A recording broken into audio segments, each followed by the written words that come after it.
Hello everyone, स्वागत है आपका हिंदुस्तान के सबसे बड़े ऑनलाइन प्लेटफॉर्म पर जिसका नाम है अनअकैडमी। मैं हूं नदीम खान, मैं दिल्ली मुखर्जी नगर के निकट से लाइव हूं और आप देख रहे हैं mission UPSC.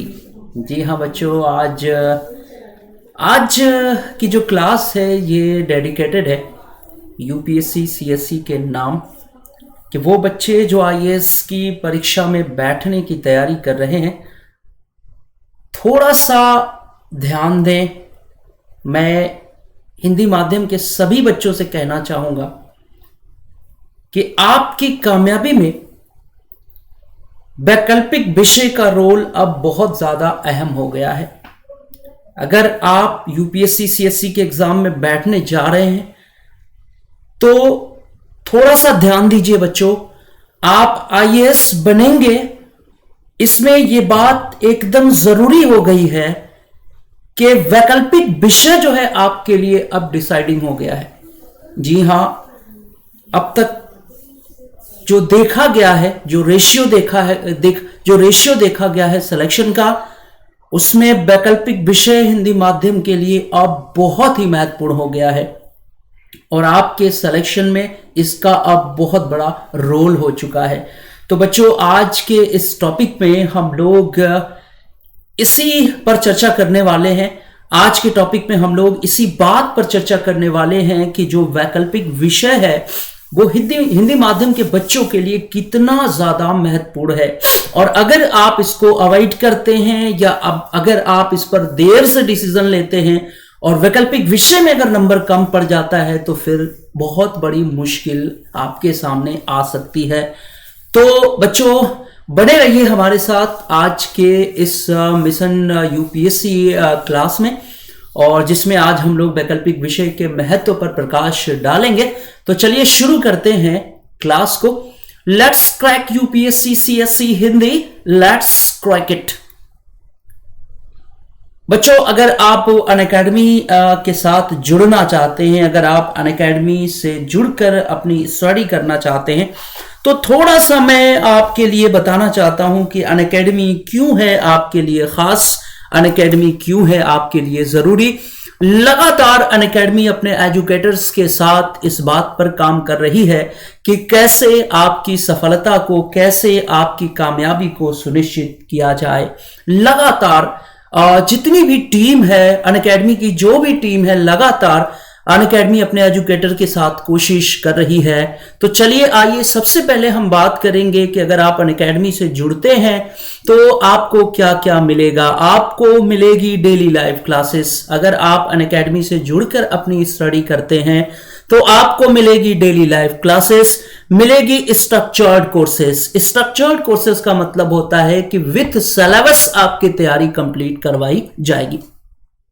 Live test and quiz होंगे आपके और अनलिमिटेड एक्सेस की व्यवस्था है।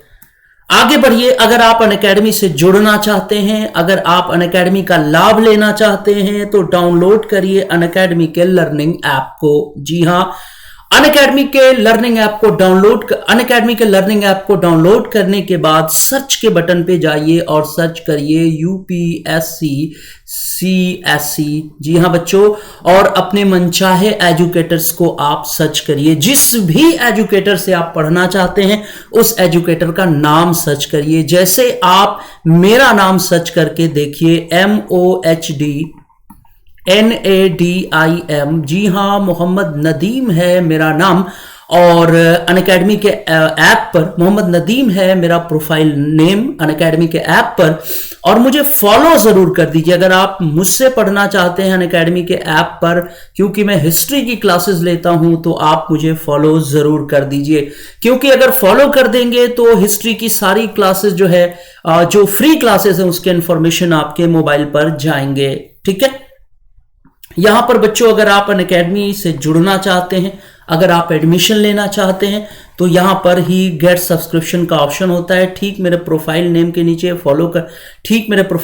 नीचे गेट सब्सक्रिप्शन का ऑप्शन होता है। यहां पर क्लिक करके प्लान सेलेक्ट करके रेफरल कोड डालिए MNUS और 10% आपको डिस्काउंट मिलेगा और आप जुड़ जाएंगे अनअकैडमी के साथ। आगे बढ़ते हैं, यहां पर देखिए, यहां से आप मेरे बारे में जान सकते हैं। यहां पर देखिए, ये हैं अनअकैडमी के टॉप एजुकेटर्स। हिंदुस्तान के बेहतरीन टीचर्स इस समय अनअकैडमी के साथ जुड़ चुके हैं। दिल्ली मुखर्जी नगर के काफी टीचर, दिल्ली मुखर्जी नगर के कई टीचर्स अनअकैडमी के साथ जुड़कर क्लासेस ले रहे हैं। तो बच्चों, अगर आप इन टॉप एजुकेटर्स से पढ़ना चाहते हैं तो आप जुड़ जाइए अनअकैडमी के साथ। यहां पर ध्यान देने की बात है बच्चों, अगर आप अनअकैडमी से जुड़कर स्टडी करना चाहते हैं तो थोड़ा ध्यान दीजिए। अनअकैडमी से जुड़ने के लिए 2 प्लान यहां पर मौजूद हैं, एक है प्लस और दूसरा है आइकॉनिक। प्लस का मतलब यह होता है कि नॉर्मल तौर पर एक स्टूडेंट को एक इंस्टीट्यूट की तरफ से जो सुविधाएं मिलती हैं वो अनअकैडमी आपको प्रोवाइड कराएगी। 1 महीने से लेकर और पूरे 3 साल तक का यहां पर एडमिशन प्लान मौजूद है। अगर आप शुरुआत कर रहे हैं, अगर आप बिगिनर हैं तो प्लीज 2 या 3 साल के लिए एडमिशन लीजिए, इससे आपका पैसा काफी बचेगा। अगर आपकी तैयारी अच्छी है, आपको कुछ लिमिटेड तौर पर गाइड चाहिए तो आप 1 साल के लिए एडमिशन लीजिए। अगर आपकी तैयारी अच्छी है, अगर आपको लिमिटेड गाइडलाइन चाहिए तो आप 1 साल के लिए एडमिशन लीजिए। बच्चों, 1 साल के एडमिशन की फीस है 49,500 रुपीज। रेफरल कोड की जगह यूज करिए MNUS, 10% डिस्काउंट के लिए फीस हो जाएगी 44,550 रुपीज। 2 साल की फीस है 72,000 रुपीज। रेफरल कोड की जगह यूज करिए MNUS, 10% डिस्काउंट के साथ फीस हो जाएगी 64,800 रुपीज। 3 साल की फी है 90,000 rupees. Referral code MNUS use करिए, 10% डिस्काउंट के साथ फीस हो जाएगी 81,000 रुपीज। बच्चों, यहां पर जो रेफरल कोड आप देख रहे हैं ये एक गिफ्ट होता है, ये हर टीचर को दिया जाता है। अगर आप इस रेफरल कोड को यूज करेंगे तो 10% आपकी फीस कम तो हो ही जाएगी। आप किसी भी टीचर की क्लास आसानी से कर सकते हैं, किसी भी बैच में आप क्लास को ज्वाइन कर सकते हैं, ठीक है। और मान लीजिए अगर आप रेफरल कोड MNUS को लेके आते हैं तो मेरी तरफ से मिलेगी आपको हिस्ट्री ऑप्शनल की क्लासेस, इसके अलावा जनरल स्टडीज के लिए हिस्ट्री और आर्ट एंड कल्चर के लिए हिस्ट्री। आगे बढ़ते हैं बच्चों, अनअकैडमी पर सबसे अच्छा जो प्लान है एडमिशन का वो आइकॉनिक सब्सक्रिप्शन है। कहने का मतलब ये है कि जो पैसे वाले लोग हैं वो अपने बच्चों के लिए कोच या गाइड की व्यवस्था कर सकते हैं, लेकिन एक नॉर्मल स्टूडेंट कोच या गाइड अरेंज नहीं कर सकता। लेकिन अनअकैडमी ने आपके इस स्वप्न को भी साकार कर दिया है। अगर आप आइकॉनिक सब्सक्रिप्शन लेते हैं तो आपको एक कोच या गाइड भी साथ में मिलेगा। आइकॉनिक सब्सक्रिप्शन लेने पर आपको प्लस की सारी सुविधाएं मिलेंगी, एक कोच या गाइड भी आपको साथ में मिलेगा, ठीक है। एक चीज आपको बताऊं कि अनअकैडमी का जो सबसे शानदार एडमिशन प्लान है बच्चों वो आइकॉनिक सब्सक्रिप्शन है, ठीक है। मैं आपको सजेस्ट करूंगा कि अगर आपको अनअकैडमी से जुड़ना है तो आप आइकॉनिक सब्सक्रिप्शन लीजिए। यहां पर ध्यान दीजिए, अगर आप बिगिनर हैं, अगर आप शुरुआत कर रहे हैं तो कम से कम 2 साल या 3 साल के लिए एडमिशन लीजिए। अगर आपकी तैयारी अच्छी है तो आप कम से कम 1 साल के लिए एडमिशन ले सकते हैं। आइकॉनिक सब्सक्रिप्शन की जो फी है 69,500 रुपीज है 1 साल की। रेफरल कोड यूज करिए MNUS, 10% डिस्काउंट के साथ ये फीस हो जाएगी 62,550 रुपीज। 2 साल की फीस है 1,07,000 रुपीज। रेफरल कोड की जगह यूज करिए MNUS, 10% डिस्काउंट के साथ ये हो जाएगी 96,300 रुपीज। 3 साल की फीस है 1,41,000। रेफरल कोड MNUS यूज करिए, 10% डिस्काउंट के बाद ये फीस हो जाएगी 1,26,900 रुपीज। तो बच्चों यहां ध्यान दीजिए, आइकॉनिक सब्सक्रिप्शन अनअकैडमी का सबसे डिमांडिंग सब्सक्रिप्शन प्लान है। यकीन मानिए ये इतना ट्रेंड में है कि इसकी जो फीस है वो हाइक होने वाली है, इसकी फीस बढ़ने वाली है। तो अगर आप सोच रहे हैं अनअकैडमी के साथ जुड़ने के लिए तो आप थोड़ा सा जल्दी करिए। अगर आप अनअकैडमी पर ऑप्शनल सब्जेक्ट पढ़ना चाहते हैं तो यहां देख लीजिए 1 महीने से लेकर 3 साल तक का ऑप्शनल प्लान मौजूद है। जैसे 1 साल की फीस है 27,500 रुपीज। रेफरल कोड की जगह लगाइए MNUS, 10% डिस्काउंट मिलेगा, आपकी फीस हो जाएगी 24,750 रुपीज। यहां आपको ध्यान देना है कि रेफरल कोड MNUS को यूज करने के बाद किसी भी टीचर की क्लास आप आसानी से कर सकते हैं, किसी भी बैच को आप आसानी से चुन सकते हैं। किसी भी बैच में आप किस रेफरल कोड MNUS को यूज करने के बाद 10% डिस्काउंट भी मिलेगा और साथ में किसी भी बैच के साथ आप जुड़ सकते हैं। आगे बढ़ते हैं बच्चों, यहां पर ध्यान देना है, अगर आप 2021, 2022, 2023 के लिए आप यूपीएससी को प्लान कर रहे हैं, अगर आपको 2021 में आईएएस के एग्जाम में बैठना है या 2022 में बैठना है या 2023 में बैठना है, तो यहां पर अनअकैडमी ने नए बैचेस का ऐलान कर दिया है। आप अपनी सुविधा के अनुसार अपने एजुकेटर्स को देख लीजिए कि किस टीचर से आप पढ़ना चाहते हैं, बैचेस से जुड़ जाइए। यहां भी वही काम करना है। इन बैचेस से जुड़ने के लिए रेफरल कोड की जगह लगाएंगे MNUS, 10% आपको डिस्काउंट मिलेगा। आगे बढ़ते हैं, ये सारे बैचेस हैं, आप अपनी सुविधा के अनुसार इन बैचेस से जुड़ जाइए, आप अपनी सुविधा के अनुसार इन बैचेस से जुड़ जाइए।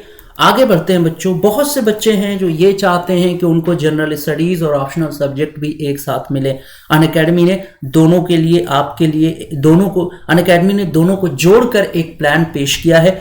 तो देखिए बच्चों, ये दोनों ही चीजें आपको एक साथ मिल सकती हैं। अगर आप एक साल के लिए एडमिशन ले रहे हैं, फीस है 1,31,510 रुपीज। रेफरल कोड की जगह लगाइए MNUS 10% डिस्काउंट के साथ और आपकी फीस हो जाएगी 99,680 रुपीज। तो आप अपनी सुविधा के अनुसार एडमिशन ले सकते हैं। और आपको मैं जो चीज़ बता रहा था कि अनअकैडमी की तरफ से सूचना आई है कि उसकी जो फीस है, क्या नाम है, उसकी जो फीस है आइकॉनिक अनअकैडमी की तरफ से सूचना आई है कि आइकॉनिक सब्सक्रिप्शन की फीस बढ़ने वाली है। तो बच्चों, अगर आप अनअकैडमी पर आइकॉनिक सब्सक्रिप्शन लेना चाहते हैं, एक कोच या गाइड के साथ जुड़ना चाहते हैं, तो ये मौका आपके लिए शानदार है।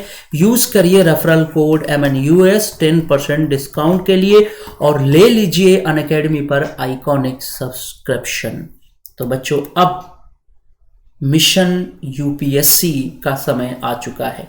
बच्चों, यहाँ पर आज हमने कई पॉइंट्स जो है नोट किए हैं। जैसे मान लीजिए हम अनअकैडमी के एक एजुकेटर हैं, जब हम लोग पढ़ाते हैं तो बच्चों के फ़ोन कॉल्स आते हैं, ठीक है। इसके अलावा जब हम पढ़ाते हैं तो बच्चों के फ़ोन कॉल्स आते हैं।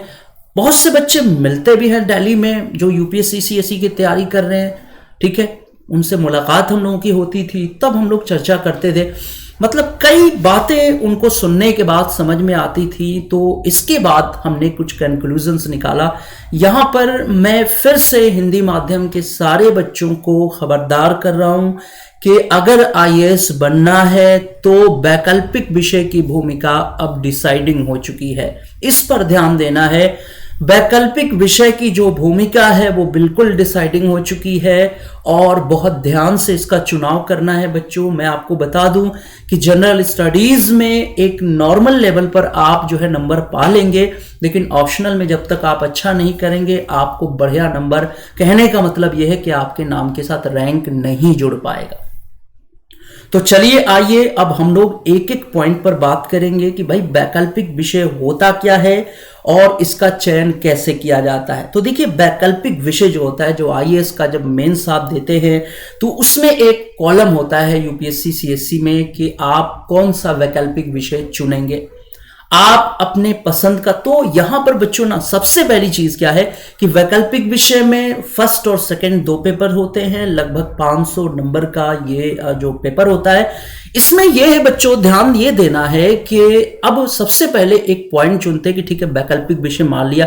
वैकल्पिक विषय में क्या होता है, इतिहास है, भूगोल है, राजनीति शास्त्र है, पब्लिक एडमिनिस्ट्रेशन है ना। इसके अलावा जो है समाज शास्त्र है, फिर जो है दर्शन है। ये ट्रेंड में वैकल्पिक विषय, यहां पर यह है कि यही वैकल्पिक विषय, यानी आपको पता ही है कि पहले 2 सब्जेक्ट होते थे वैकल्पिक विषय के तौर पे, लेकिन अब केवल एक ही विषय वैकल्पिक विषय के तौर पर कर दिया गया है। तो बच्चों, जहां तक जो शोध हुए हैं, जो इस यूपीएससी सीएससी के बड़े जानकार हैं, उनका भी ये मानना है कि अगर हिंदी माध्यम के बच्चों को आईएएस बनना है तो उन्हें ऑप्शनल सब्जेक्ट पर ध्यान देना पड़ेगा, क्योंकि अगर ऑप्शनल सब्जेक्ट में नंबर अच्छे आपको नहीं मिलते हैं तो फिर बड़ी मुश्किल हो जाएगी इंटरव्यू के बाद कि आपका रिजल्ट आए।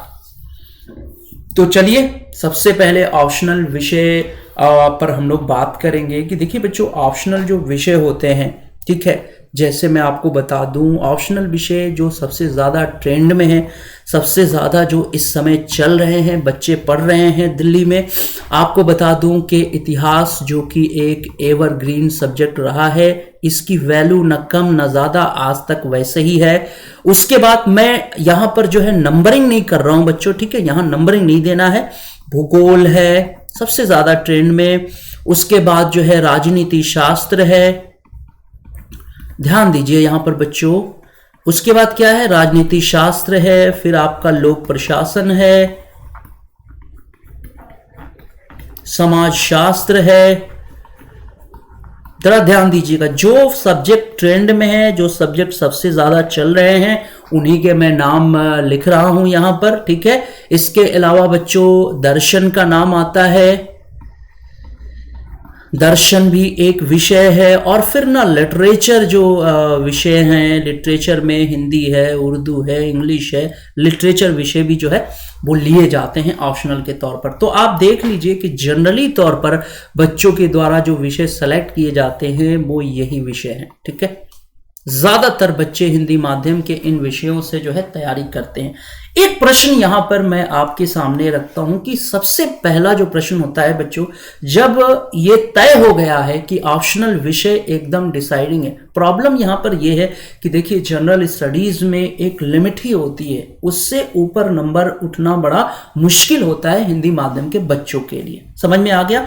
जनरल स्टडीज में एक लिमिट होती है, उस लिमिट से ऊपर उठना बड़ा मुश्किल हो जाता है हिंदी माध्यम के बच्चों के लिए। अगर ऑप्शनल में आप अच्छा कर दें, अगर ऑप्शनल विषय में आप बढ़िया कर दें, जोर लगा दें, मेहनत कर दें, तो फिर आपके नाम के साथ रैंक लग सकता है।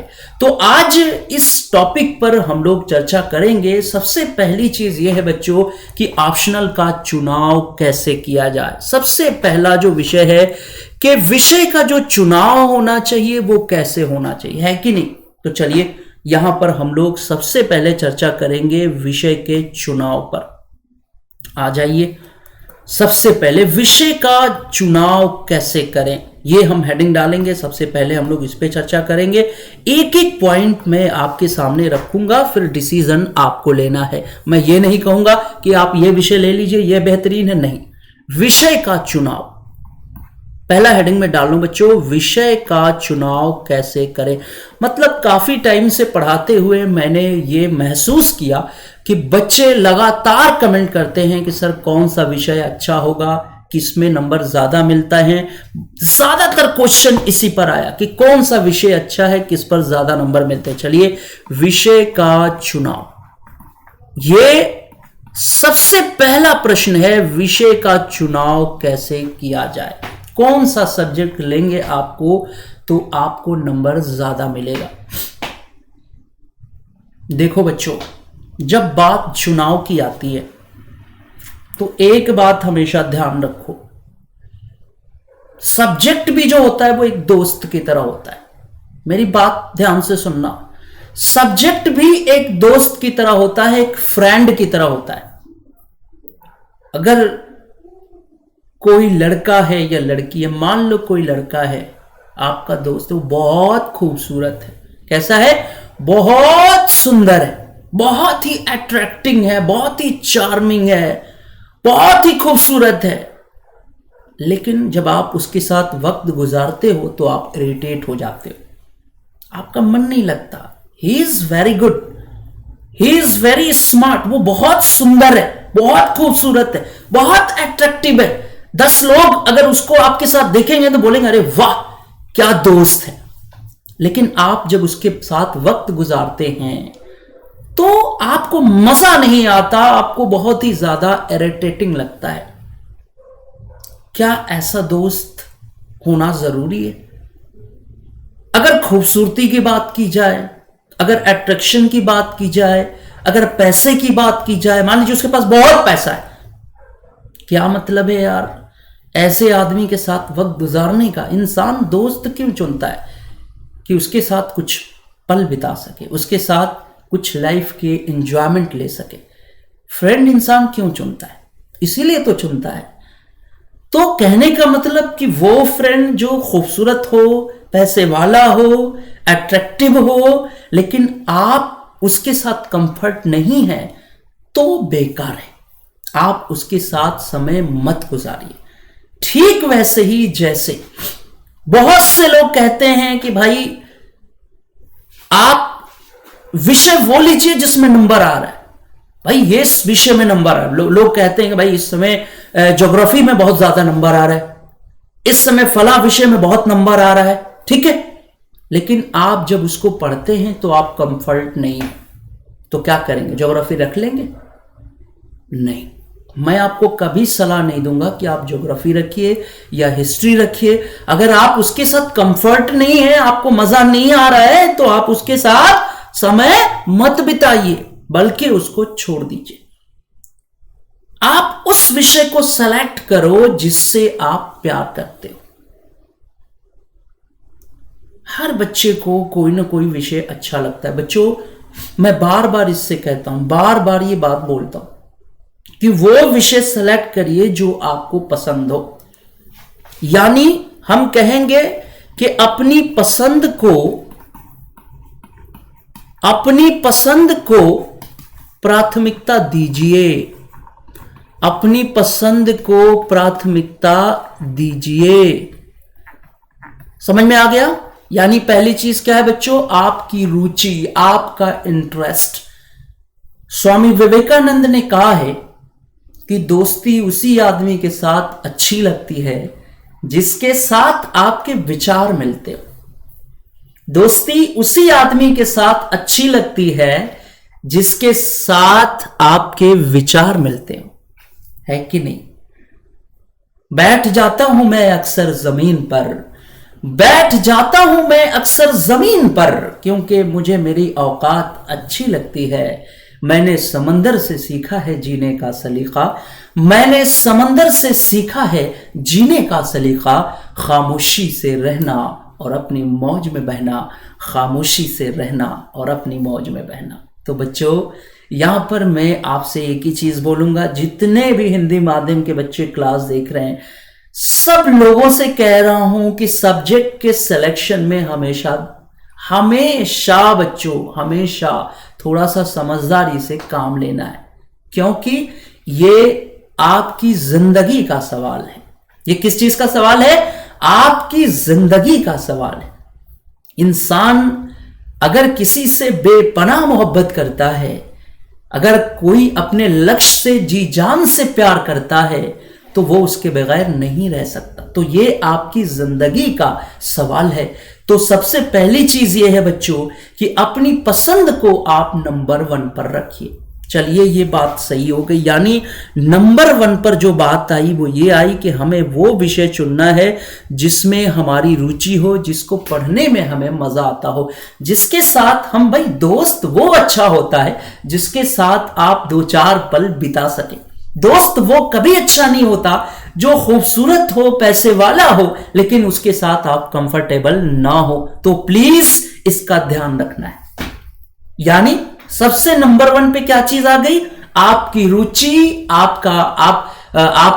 आपका इंटरेस्ट, ये नंबर 1 होना चाहिए। इस पर एकदम कोई compromise, no compromise about your interest. Your interest is number 1।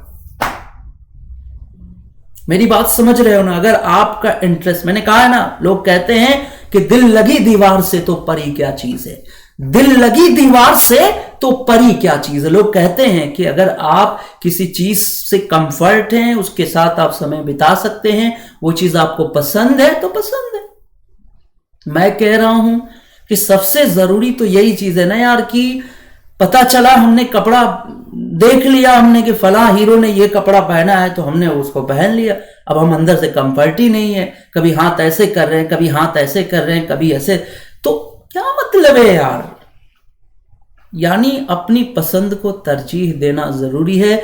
जो चीज आपको अच्छी लगेगी बच्चों, सबसे बड़ी चीज वही होता है ना कि अगर आपको जो है पनीर पसंद नहीं है, पनीर के 1000 फायदे हों, पनीर मत खाइए। अगर आपको लौकी की सब्जी पसंद है तो लौकी की सब्जी खाइए, यकीन मानिए पनीर से 100 गुना ज्यादा ताकत आपको उसको खाकर मिल जाएगी। तो मैं एक बात बोलता हूं कि अपने पसंद के साथ, है ना, अपने इंटरेस्ट के साथ नो कंप्रोमाइज, और पूरी लाइफ आपको बता रहा हूं, यह भी हमेशा याद रखिएगा। कभी भी अगर आप कोई लक्ष्य भी सेलेक्ट करते हो, मान लो आपका कुछ एम्बिशन है, आपका कुछ गोल है, और कोई समझा रहा है अरे यार ये मत, ये करो, ये बहुत अच्छा है, इस समय ट्रेंड में चला, नहीं। जब भी कभी जिंदगी में कुछ चुनना हो तो सबसे पहले अपने दिल पर हाथ रखिए और दिल से पूछिए कि अबे तू बता तू क्या चाहता है, क्योंकि दिल जो होता है वो इंसान का सबसे बड़ा दोस्त होता है। तो अगर दिल आपका हामी भरता है तो ईश्वर का नाम, तो अगर दिल आपका हामी भरता है तो ईश्वर का नाम लीजिए और बस आगे बढ़ जाइए। मेरी बात समझ में आ गई? यानी विषय कैसा होना चाहिए? आपके पसंद का होना चाहिए। अब इसमें भी कुछ शर्तें हैं। पहली शर्त यह है कि भाई जो विषय आपने सेलेक्ट किया है ना, उस पर जो किताबें हैं वो मौजूद हो।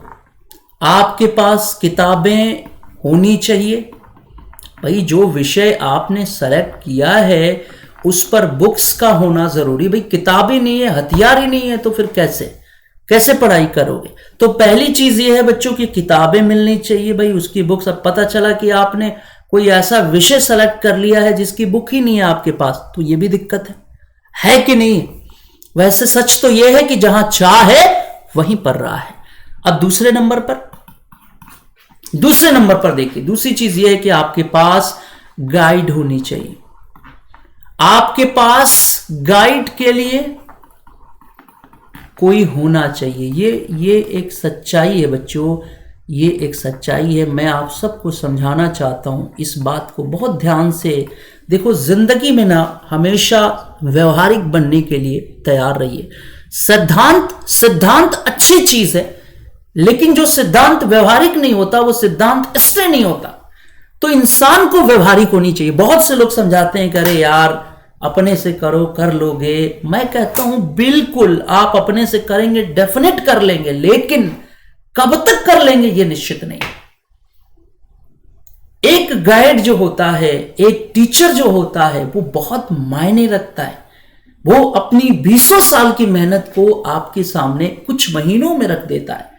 तो अगर कोई गाइड अवेलेबल हो, कोई बंदा, कोई टीचर अगर आपको पढ़ाने के लिए तैयार हो, तो आप गाइड लेने में मत हिचकिए। यहां पर जरूरी यह है कि लक्ष्य की प्राप्ति होनी चाहिए। हमेशा याद रखिएगा, दुनिया यही जानना चाहती है कि आप बने कि नहीं बने, आप कैसे बने ये मायने नहीं रखता। तो यहां पर नंबर 1 चीज क्या है? सबसे पहले अपनी रुचि को ध्यान देना है, अपने इंटरेस्ट को ध्यान देना है। उसमें भी कुछ चीजें हैं कि बुक्स अवेलेबल होना चाहिए, और दूसरे नंबर पर गाइड के लिए कोई ना कोई जरूर होना चाहिए। ठीक है, बात समझ में आ गई? अब कभी भी कोई बरगलाए, कोई समझाए करे यार ये बहुत ट्रेंड में चल रहा है, इस टाइम हिस्ट्री बहुत ट्रेंड में चल रहा है, हिस्ट्री ले लो, इस टाइम ज्योग्राफी बहुत ट्रेंड में चल रहा है, ज्योग्राफी ले लो। नहीं, मैंने वही कहा ना कि खूबसूरत चीज, कोई खूबसूरत हो, पैसे वाला हो, ठीक है, अगर आप उसके साथ कंफर्ट नहीं है तो यकीन मानिए पूरी जिंदगी, पूरा टाइम, मतलब अगर उसके साथ कंफर्ट नहीं है तो वहां से हट जाइए। क्लियर हो गया? पहली लाइन समझ में आ गई। ऑप्शनल विषय का सिलेक्शन कैसे करना है। अब एक चीज और बता रहा हूं आपको, यहां पर एक बहुत बड़ी दिक्कत बता रहा हूं आपको। बहुत से बच्चे होते हैं, सब लोग ध्यान से सुनिए मेरी बात को। बहुत से बच्चे होते हैं जो क्या करते हैं, तैयारी कंप्लीट नहीं है और एग्जाम में बैठने की तैयारी कर ली है। भाई तैयारी नहीं, मैं बार बार मुझसे बच्चे ये प्रश्न पूछते हैं कि सर एक बात बताइए, एग्जाम में बैठ जाएं, तो मेरा ये प्रश्न होता है कि आपकी तैयारी कैसी है, आप 100 में से कितना क्वेश्चन कर पा रहे? तो सर मैंने देखा था तो मेरा इतना जा रहा है, तो इतना नहीं। आपकी तैयारी सही है कि नहीं है ये आप बता सकते हैं। ईमानदारी से आप ही अपने बारे में तो जानते हो यार। प्रॉब्लम बच्चों ये है कि ये यूपीएससी की जो तैयारी है ये बिल्कुल एक सांप सीढ़ी की तरह है। क्या है? सांप सीढ़ी। कभी खेला है बचपन में? ये सांप सीढ़ी की कहानी है।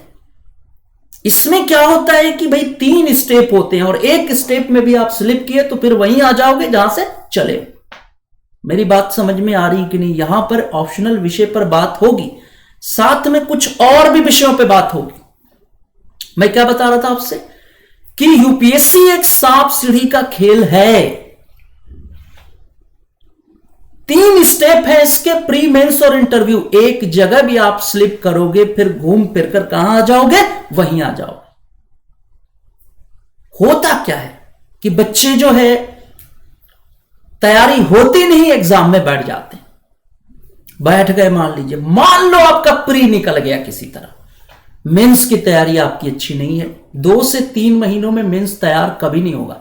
और ऑप्शनल जैसा विषय, अगर इतिहास विषय आपका ऑप्शनल है इंटरेस्ट के आधार पे, तो कम से कम यार उसको तैयार करने में 4 से 5 महीने हार्डली लगने। कैसे होगा जब 3 महीने में एग्जाम होने वाला है? 4-5 महीने में ऑप्शनल रेडी 4-5 महीने ऑप्शनल में लगते हैं। कैसे तैयार करोगे यार? फिर क्या है, प्री निकल गया, मेंस में क्या हो गए? फेल हो गए। फिर वापस कहां आ गए? प्री पे आ गए। फिर वही खेल शुरू किए। कहने का मतलब यह है बच्चों की सबसे पहले कंप्लीट प्रिपरेशन होनी जरूरी है। एग्जाम में बैठने से पहले यह डिसाइड करना जरूरी है कि आपकी तैयारी पूरी है कि नहीं। प्री और मेंस दोनों चीजों की तैयारी कंप्लीट होनी चाहिए। मेरी बात नहीं समझ में आ रही? अगर आप यहां मेरी बात समझ गए तो यकीन मानिए ईश्वर की दया से आप कभी फेल्योर नहीं होंगे। आपका सिलेक्शन एक अटेम्प्ट में हो जाएगा। शर्त यह है कि तब तक एग्जाम में मत बैठिए जब तक कि आपकी तैयारी सही ना हो। प्री की तैयारी सही ना हो, मेंस की तैयारी जब तक प्री की तैयारी जब तक ठीक से ना हो, मेंस की तैयारी जब तक ठीक से ना हो, तब तक आप एग्जाम को टच मत करिए। मैं आप सबसे यह बात कहना चाहता हूं कि आप साल से 1.5 साल का समय लीजिए। जो भी बच्चे फ्रेशर हैं कान खोलकर सुन लो, जो नए बच्चे हैं क्लास देख रहे हैं, साल से 1.5 साल का समय लो। अगर बहुत जल्दबाजी करोगे ना, पहले अपनी ही मिट्टी में चलने का सलीका सीखो। संगमरमर पे चलोगे तो फिसल जाओगे। बच्चों हमेशा ध्यान रखो, साल से 1.5 साल की तैयारी अगर आपने नहीं की है तो मैं आपको चेतावनी देता हूं, आप एग्जाम में मत बैठिए। समझ में आ रहा है कि नहीं आ रहा? क्लियर हो रहा है? क्योंकि ऑप्शनल पर हम लोग बात करेंगे, सही है, बट कुछ जरूरी चीजें। अब देखिए, ठीक है, चलिए मान लो ऑप्शनल आपने डिसाइड कर लिया कि आपका ऑप्शनल फला है, आपको बहुत मजा आता है, ठीक है, आपको पढ़ने में अच्छा लगता है, सब कुछ सही है। अब दूसरा नंबर बच्चों आता है कि भाई कैसे इसको पढ़ा जाए, ऑप्शनल विषय को कैसे पढ़ा जाए। ये दूसरा राउंड है, दूसरा स्टेप है। चलिए, अब आपने पहला राउंड पास कर लिया, आपने इंटरेस्ट पर चुन लिया कि सर हमको ये सब्जेक्ट में बहुत मजा आता है, तो चलिए अब दूसरे नंबर पर बात करते हैं। यहां पर दूसरा पॉइंट क्या है कि कैसे पढ़ें, कैसे पढ़ें। ये सेकंड है आपके लिए, दूसरा राउंड है, कैसे पढ़ें। देखो बच्चों, मैं इतिहास विषय पढ़ाता हूं, अनअकैडमी पर हिस्ट्री ऑप्शनल भी मैं पढ़ाता हूं। आप मेरी क्लासेस अनअकैडमी पर देख सकते हो, ठीक है। यहां पर एक चीज बड़ा मायने रखती है कि हर विषय की अपनी टर्मिनोलॉजी होती है। क्या होती है बच्चों? हर विषय की अपनी टर्मिनोलॉजी होती है। टर्मिनोलॉजी मतलब समझ रहे हैं ना, इसको पढ़ने का तरीका। हर विषय को पढ़ने का अपना एक तरीका होता है, हर विषय को समझने की अपनी एक टर्मिनोलॉजी होती है। जैसे जैसे मान लो गणित विषय आप लेते हो, तो गणित को तैयार करने की तैयारी जो टर्मिनोलॉजी है वो ये है कि गणित प्रैक्टिस मांगता है। गणित क्या है? प्रैक्टिस मांगता है, रिदम मांगता है। अगर आप ज्योग्राफी लेते हो तो ज्योग्राफी की टर्मिनोलॉजी जो है बिल्कुल साइंस के तरीके पर है। अगर साइंस पढ़ने में आपको मजा आता है, अगर जिस तरह से साइंस तैयार किया जाता है वैसे ही ज्योग्राफी को तैयार आप कर सकते हैं। इतिहास विषय, जैसे मान लो मैं हिस्ट्री को ले लेता हूं, अपने सब्जेक्ट को ले लेता हूं कि इतिहास अगर आप ऑप्शनल रखते हो तो इतिहास को पढ़ने का सही तरीका क्या है, ध्यान देना है यहां पर। अगर आप हिस्ट्री को एज ए वैकल्पिक विषय चुन रहे हैं तो इतिहास को कैसे तैयार करेंगे? तो बच्चों, बार बार मैं अपने क्लास में एक चीज बोलता हूं, क्लास के हर शुरुआत में मैं एक लाइन बोलता हूं कि बच्चों, हर विषय को तैयार करने का एक तरीका होता है। मेरी बात समझ में आ रही है? हर विषय को तैयार करने का एक अपना तरीका होता है। अगर आप उसके तरीके पे चलोगे, अगर आप उसकी टर्मिनोलॉजी पे चलोगे तो वो आपका हो जाएगा। क्लियर? जैसे इतिहास की टर्मिनोलॉजी क्या है? इतिहास की टर्मिनोलॉजी है कि ये एक कहानी है। इतिहास एक कहानी है। अगर आप इसको कहानी की तरह पढ़ोगे तो आराम से हर फैक्ट आपको याद हो जाएगा। बच्चे कहते हैं कि सर इतिहास में फैक्ट रटने से भूल जाता है, सर ये तैयार नहीं होता, बहुत डेट है। कुछ नहीं यार, सब कुछ आपका तैयार हो जाएगा। शर्त क्या है कि आपको समझना है कि कौन कैसे पटरी पर आएगा। यह कला आपके अंदर होनी चाहिए, टर्मिनोलॉजी पता होनी चाहिए। अब हिस्ट्री जो सब्जेक्ट है उसका मैं टीचर हूं, हिस्ट्री में विषय पढ़ाता हूं, तो मैं इसकी टर्मिनोलॉजी आपको बता रहा हूं। अब जो विषय आप सेलेक्ट करोगे, आप उसके विशेषज्ञ से मिलना और उससे बात करना कि पहले सर मुझे यह बताइए कि इसकी टर्मिनोलॉजी क्या है। बोलो, नहीं समझ में आ रहा है यार, कुछ तो बोलो मेरे भाई, समझ में आ रही है चीजें? अब जैसे मान लो आपसे एक बात मैं बोलूं कि आप सिनेमा देखने जाते हैं, आप फिल्म देखने जाते हो, ईमानदारी से बचपन में भी आपने फिल्म देखी होगी। आपके कोई फेवरेट, आपका कोई फेवरेट एक्टर है, उसकी फिल्म देखने जा रहे हैं। मान लीजिए आप कोई फिल्म लगी है आपके फेवरेट एक्टर की, आप गए, वहां पे क्या होता है? 3 घंटे की फिल्म आपने देखी और यकीन मानिए मैंने तो बूढ़े लोगों को देखा है कि बचपन में बूढ़े लोगों ने पता नहीं कब की फिल्म देखी, उनको याद रहती। मतलब फिल्में आपको क्यों याद हो जाती है, जरा सोचो। 3 घंटे की फिल्म आप याद करते हो क्या थिएटर में बैठ के? कभी याद नहीं करते आप, लेकिन फिल्में 3 घंटे में याद हो जाती हैं।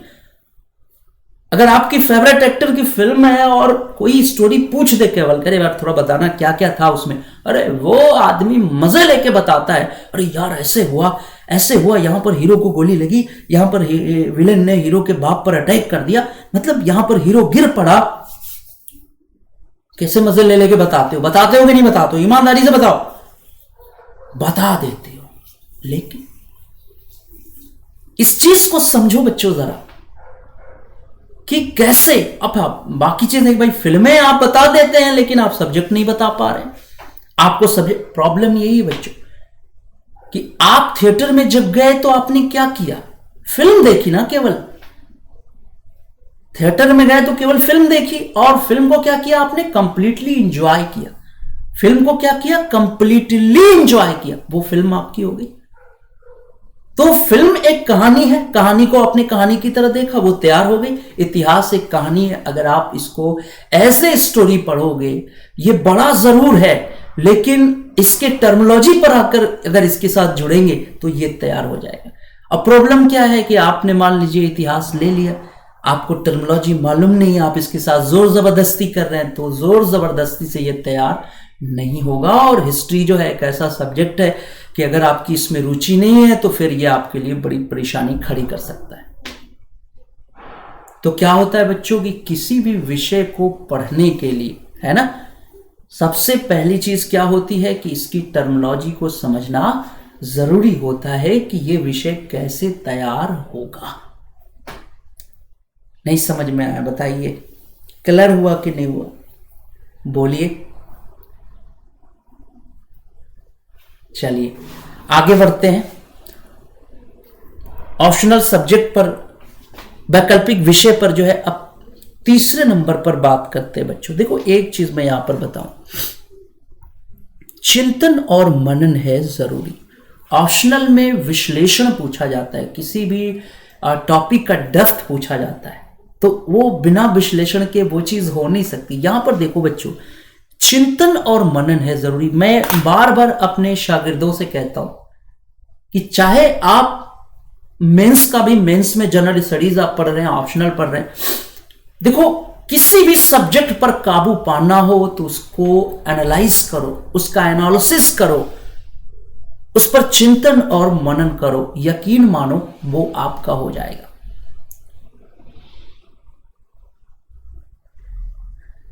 मेरे एक मित्र ने मुझको बताया था कि सर जब मैं प्रिपरेशन कर रहा था तो मेरे एक दोस्त ने बताया कि सर मैं किसी भी बुक को एक ही बार पढ़ता हूं, वो चीज मुझे तैयार हो जाती है, मुझे एकदम रेडी हो जाता है। आप पूछोगे कि ये कहां पे लिखा है तो मैं बता सकता हूं। मुझे बड़ा हैरानी हुई कि यार इतना बड़ा विद्वान आदमी है कि बता देगा कौन सी लाइन कहां पे है, और हम लोग इतना पढ़ते हैं। हैरानी वाली बात है भाई कि कैसे तैयार करोगे। भाई सिविल सेवा में पढ़ना तो है, बहुत सारी चीजें पढ़ते हो आप, लेकिन अगर कोई एक तरीका बताए कि एक बार अगर आप वैसे पढ़ लो तो वो चीज तैयार हो जाएगी, तो ये तो जादू है ना। ये तो क्या है, जादू है। हर इंसान चाहेगा कि भाई ये कला हम भी सीख लें। तो बच्चों वाकई में किसी चीज को अगर अपना बनाना हो तो उस पर एनालिसिस करना जरूरी है, चिंतन और मनन करना जरूरी है। अब जैसे मैं एक एग्जांपल आपको दे रहा हूं, मान लीजिए आप थिएटर में जा रहे हो फिल्म देखने, आपके फेवरेट एक्टर की फिल्म लगी, बार बार एक वर्ड बोल रहा हूं, फेवरेट एक्टर, जिसको आप लाइक करते हो, बार बार बोल रहा हूं, शुरू से ही बोल रहा हूं कि जिसे आप लाइक करते हो। मान लो आप अपने फेवरेट एक्टर की मूवी देखने गए हो, कोई मूवी चल रही है, इंसान मूवी वही देखता है जो उसे पसंद हो।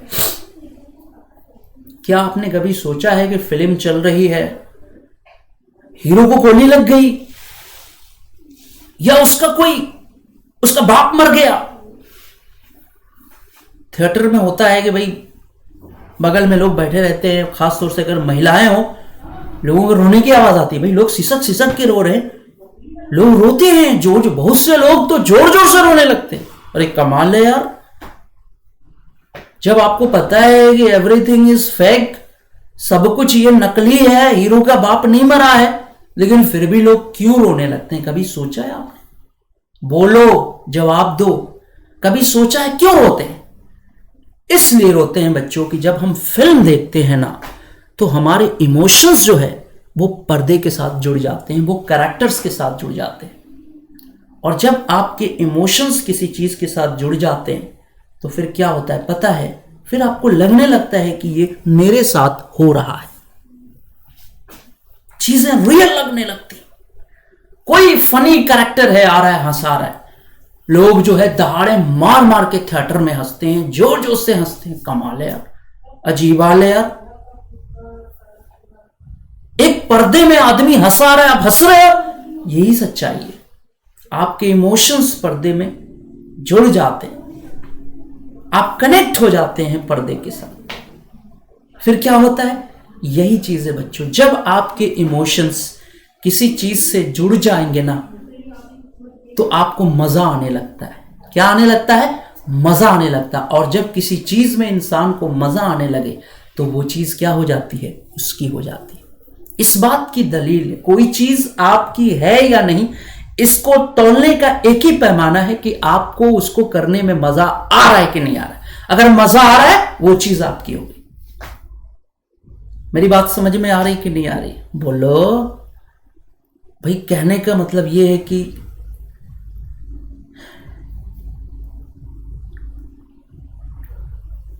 कई बार ऐसा होता है कि आप कोई टॉपिक पढ़ रहे हो और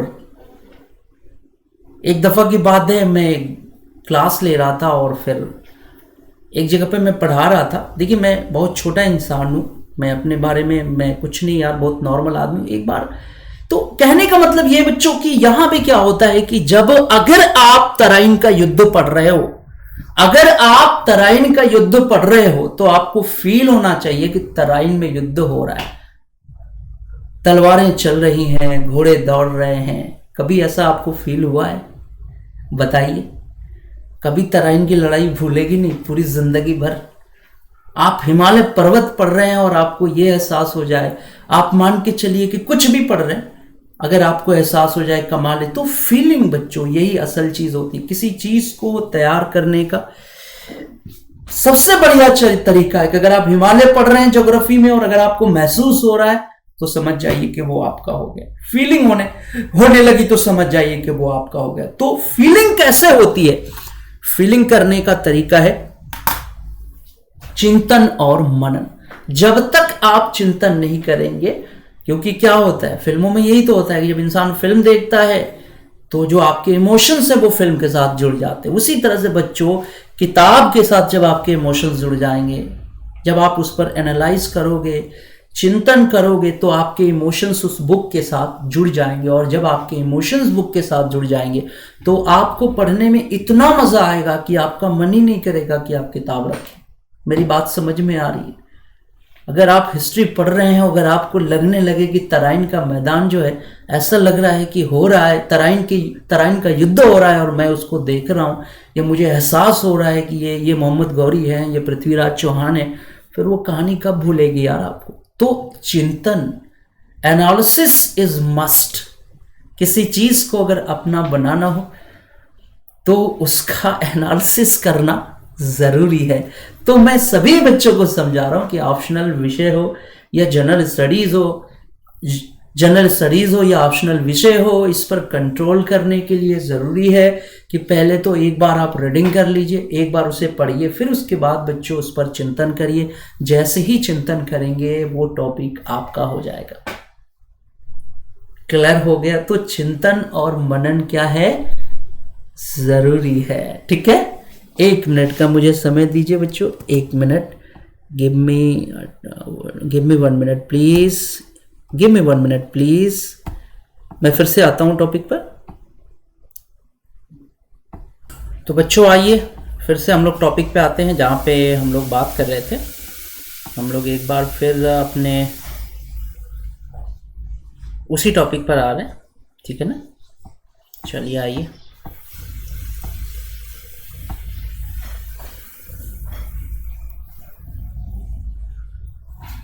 चलिए आइए शुरू करते हैं। वही चीज़ है मैं आपको बता रहा था, और यहाँ पर मैंने अब आपको समझ में आ गया ना कि जो एनालिसिस है ना बच्चों वो बड़ी ज़रूरी है। चिंतन और मनन जो है वो बहुत ज़रूरी है। अगर आप इसको नहीं कर रहे हो मीन्स ये है कि आप यूपीएससी क्रैक नहीं कर पाएंगे। अगर आप एनालिसिस नहीं कर रहे हैं बच्चों, चिंतन और मनन नहीं कर रहे हैं, तो मीन्स ये है कि आप यूपीएससी के लेवल पर पढ़ाई नहीं कर रहे हैं। ठीक है ना? तो एनालिसिस बहुत ज़रूरी है यूपीएससी को क्रैक करने के लिए। ये कहा भी जाता है कि आईएएस को क्रैक करने का जो ब्रह्मास्त्र है वो चिंतन और मनन है। तो आप ज़रूर करिए। चिंतन मनन कैसे होता है वो मैंने आपको बताया। आप पहले एक पैराग्राफ पढ़ लो, कोई एक टॉपिक पढ़ लो, पढ़ने के बाद बच्चों फिर उसके बाद उस पर सोचना शुरू करो, तभी आपके व्यूज़ डेवलप होते हैं। और वही जो आपके व्यूज़ होते हैं वो यूपीएससी के रिक्वायरमेंट है। कहने का मतलब ये है कि यूपीएससी को पता है कि जो है किस विद्वान की क्या वो है, या कोई बुक से आप कट एंड पेस्ट करेंगे तो भी आपको नंबर अच्छा नहीं मिलेगा। नंबर पाने का तरीका है कि आप जो है सेल्फ व्यूज़ को डेवलप करिए। आप जो है किसी टॉपिक को पढ़कर उसका आंसर लिखने की कोशिश करो और फिर जो है वो चीज़ किसी टीचर को दिखाइए जो उस विषय के विशेषज्ञ हैं। यकीन मानिए आपको काफ़ी लाभ मिलेगा, काफ़ी इसका फ़ायदा मिलेगा। यहाँ पर बच्चों एक चीज़ मैं आपको बता दूं, सबसे बड़ी चीज़ है, देखिए यहाँ पर एक चीज़ और है कि लेखन शैली की जानकारी, वही मैं देखिए यहां पे बता रहा था कि जो आपके व्यूज हैं, जो आप किसी टॉपिक पर चिंतन और मनन कर रहे हो, है ना, तो मनन करने के बाद, चिंतन करने के बाद आपके मन में जो विचार आ रहे हैं ना, उसी को लिखना। ये चीज बच्चों ध्यान देना है। देखिए एक बात आपको बता दूं, लेखन शैली पर ना एक बार मैं एक स्ट्रैटेजी वीडियो आपके लिए बनाऊंगा कि आदमी को कैसे लिखना चाहिए, यूपीएससी में मेंस को कैसे लिखा जाता है, इस पर एक वीडियो मैं आपके सामने जल्दी ही ले आऊंगा। मैं आपको बता दूं कि लेखन शैली की जानकारी बड़ी जरूरी है। जैसे मान लीजिए आप कभी मेरी हिस्ट्री की क्लास करिए, जो यूट्यूब पर मैं मोहम्मद नदीम के नाम से हिस्ट्री की क्लासेस चल रही हैं, आप आइए। उसमें ना मैं मेंस के जो क्वेश्चन है उसको फ्रेमिंग करना सिखाता हूं कि आप कैसे जो है मेंस का क्वेश्चन लिखते हैं, कैसे भूमिका लिखी जाती है, कैसे उसको सजाया जाता है, कैसे जो है आदमी जो है कंक्लूजन डालता है ना, निष्कर्ष, कैसे निष्कर्ष डालता है।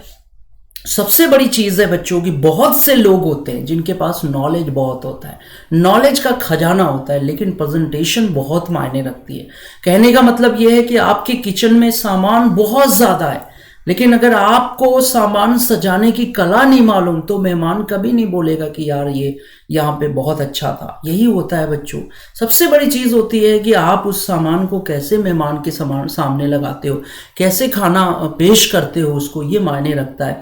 बहुत से लोग होते हैं जिनके पास सामान कम होता है लेकिन तरीका इतना अच्छा होता है कि सामने वाले खुश होकर चले जाते हैं कि अरे यार वाह क्या बात है। तो वही चीज है कि यहाँ पर आपको लेखन शैली सीखनी है तो आप हिस्ट्री की जो मैं क्लासेस लेता हूँ मोहम्मद नदीम के नाम से, उस क्लासेस को आप यूट्यूब पर देखिए। और बच्चों आपको मैं बताना चाहता हूँ कि स्पेशल क्लासेस भी मैंने ली हुई हैं अनअकैडमी के ऐप पर, वहाँ पर भी आप आइए और इन स्पेशल क्लासेस को देखिए। वहाँ पर भी मैंने पूरा का पूरा लगभग पूरा का पूरा मैंने मॉडर्न हिस्ट्री पढ़ाया है मेंस के लिए। आप उसको देखिए कि कैसे क्वेश्चन की फ्रेमिंग होती है, वो मैंने वहाँ पर लिखाया हुआ है। आप लर्निंग ऐप आप लर्निंग ऐप को डाउनलोड करिए, वहां सर्च करिए मोहम्मद नदीम स्पेशल क्लासेस, और वो जो स्पेशल क्लासेस है वो आप देखिए, वहां पर लेखन शैली के बारे में मैंने बताया है। अब एक चीज जो है बहुत ज्यादा इंपॉर्टेंट है बच्चों, और वो चीज है गाइडलाइन। देखिए एक बात मैं आपको समझाना चाहता हूं, जितने भी बच्चे मेरे क्लास देख रहे हैं सबको मैं एक बात बोलना चाहता हूं कि देखो बच्चों, जिंदगी में ना आदमी को व्यवहारिक बनना चाहिए। बहुत से लोग इस वजह से फेल हो जाते हैं कि वो बहुत सिद्धांतिक होते हैं। सिद्धांत अच्छी चीज है, लेकिन अगर सिद्धांत व्यवहारिक नहीं है बच्चों तो फिर उसका कोई यूटिलाइजेशन नहीं है। मैंने एक बहुत बड़ी कमी देखी है कि बहुत से जो सीनियर हैं या बहुत से लोग हैं समझाते हैं अरे यार खुद से करो, अपने से करो, वो ज्यादा अच्छा है। अपने से करना अच्छी चीज है बच्चों, लेकिन एक बात बताइए कि क्या आप बचपन से लेकर और ग्रेजुएशन तक जिस मुकाम पे पहुंचे हैं वो अपने से पहुंचे हैं, बिना किसी गाइड के पहुंचे हैं? क्या आपको किसी टीचर ने पढ़ाया नहीं है? इसका जवाब अगर यस में है तो मैं आपको बताना चाहता हूं कि जब आप क्लास 1 से लेकर और ग्रेजुएशन तक आप किसी गाइड के साथ रहे, किसी टीचर के साथ रहे, तो यूपीएससी जैसे बड़े एग्जाम को आप अकेले करोगे। सबसे बड़ी चीज है बच्चों, अकेले हो जाता है, मैं ये नहीं कहता, यू कैन डू इट, आप कर सकते हो, लेकिन कब करोगे ये प्रॉब्लम होती है। बहुत से लोग जो है भाई बहुत लंबा टाइम कभी कभी लग जाता है, लोगों को 10-10 साल लग जाते हैं। तो बच्चों your time is cream, time is very valuable, time is money. अगर समय को बचाना है तो आप किसी अच्छे गाइड से जुड़िए। आप अगर ऑप्शनल सब्जेक्ट सेलेक्ट कर रहे हैं तो उस विषय के किसी अच्छे जानकार से जुड़िए, उसकी हेल्प लीजिए ताकि कम से कम समय में ये चीज आपकी तैयार हो जाए। ठीक है, और मैं आप सबको बताना चाह रहा था यहां पर एक चीज का ध्यान देना है कि बच्चों स्पेशल क्लासेस जो मैं आपको बता रहा था आज की क्लास में बच्चों, आज की जो स्ट्रैटेजी वीडियो है वो आपको कैसी लगी, आप मतलब वाकई में आपको कैसा लगा इसके बारे में मुझे ज़रूर बताना। यहाँ पर मैं आपसे फिर से एक बार कहना चाहता हूँ कि अगर आप चाहते हैं कि आप प्रॉपर आईएएस में सेलेक्ट हो, अगर आप चाहते हैं कि आप प्रॉपर आईएएस बने, आपके साथ रैंक लगे, आप चाहते हैं कि आप प्रॉपर आईएएस बने, आपके साथ रैंक लगे, तो बच्चों ये ध्यान रखना है कि ऑप्शनल सब्जेक्ट का चुनाव अच्छे से करना है, इसको तैयार सही से करना है। और फिर से एक बार अंत में बोल रहा हूं कि कम से कम 1 से 1.5 साल की प्रिपरेशन कर लीजिए। इससे पहले एग्जाम में बैठने के बारे में बिल्कुल मत सोचिए, नहीं तो फिर ये एग्जाम सांप सीढ़ी की तरह है। अगर आपने प्री निकाला है तो अगर मेंस की तैयारी नहीं है तो आप फेल डाउन होंगे, फिर घूम फिर के वापस आप प्री पे आ जाएंगे। तो कहने का मतलब है कि एक बार इस चक्र में आप फंस जाओगे और तैयारी नहीं पूरी है तो बहुत मुश्किल हो जाएगा। क्योंकि आदमी का जब प्री निकलता है तो आदमी मेंस के लिए, भाई 3 महीने में मेंस कैसे तैयार होगा, नहीं होगा, फेल हो जाता है। फिर प्री का टाइम आ जाता है, फिर उसको लगता है कि मेरा प्री हो जाएगा, फिर वो मेंस को अवॉइड करता है। तो ये स्ट्रैटेजी अच्छी नहीं है। मैं आप सबको चिता रहा हूं कि 1 से 1.5 साल तैयारी करिए, घबराना नहीं है। 1 से 1.5 साल पूरी अच्छे तरीके से प्रिपरेशन करो, उसके बाद आप एग्जाम में जो है बैठने के लिए तैयार हो जाइए। ठीक है, तो बच्चों ये जो स्ट्रैटेजी वीडियो थी ये आपको कैसी लगी, इसके बारे में मुझे जरूर अपने कमेंट्स में बताइएगा।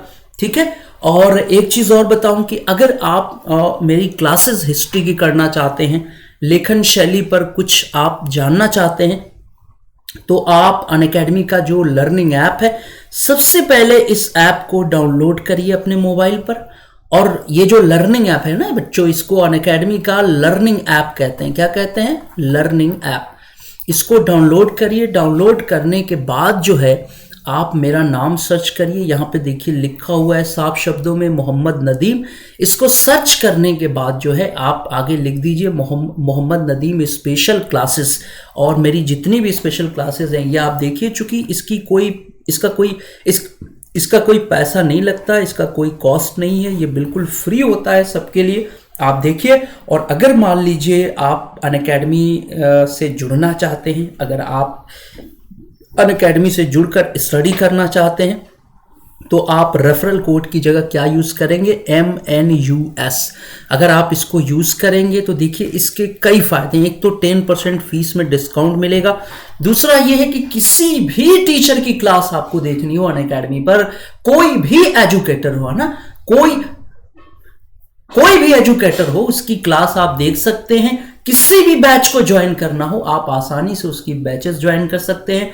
ऑप्शनल अगर आपका हिस्ट्री सब्जेक्ट है, अगर आप मुझसे पढ़ना चाहते हैं, तो आप ऑप्शनल से जुड़ने के लिए रेफरल कोड यूज करिए MNUS। आप अनअकैडमी से जुड़िए, यूज करिए रेफरल कोड MNUS। और बच्चों, अगर आप लोगों को ये क्लास अच्छी लगी हो तो प्लीज लाइक का बटन जरूर दबा दीजिए, शेयर जरूर कर दीजिएगा इस क्लास को, और सब्सक्राइब करिए चैनल को ताकि आने वाली क्लास की नोटिफिकेशन आपको मिल सके। बेल आइकन का बटन दबाइए ताकि आने वाली क्लास की नोटिफिकेशन आपको मिल सके। और बच्चों, आप सब क्लास में आए, आप लोगों ने क्लास को अटेंड किया, इसके लिए आप सबका बहुत बहुत शुक्रिया, बहुत बहुत धन्यवाद। तो ठीक है बच्चों, फिर हम लोगों की मुलाकात होगी रेगुलर बेसिस पर। अगर आपको मेरी क्लासेस चाहिए तो आप मोहम्मद नदीम के नाम से यूट्यूब पर सर्च करिए। मैंने लगातार क्लासेस ली हैं, अभी एंशिएंट हिस्ट्री पर क्लासेस चल रही हैं, आप इसको देख सकते हैं।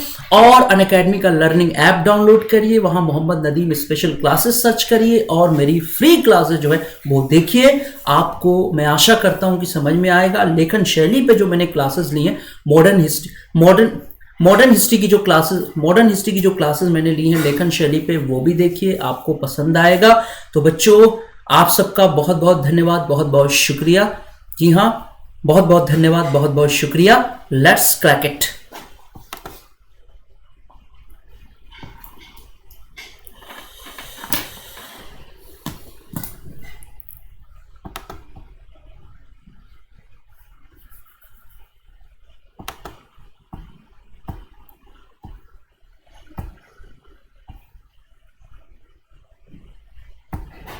बहुत बहुत शुक्रिया, बहुत बहुत धन्यवाद, बहुत बहुत शुक्रिया।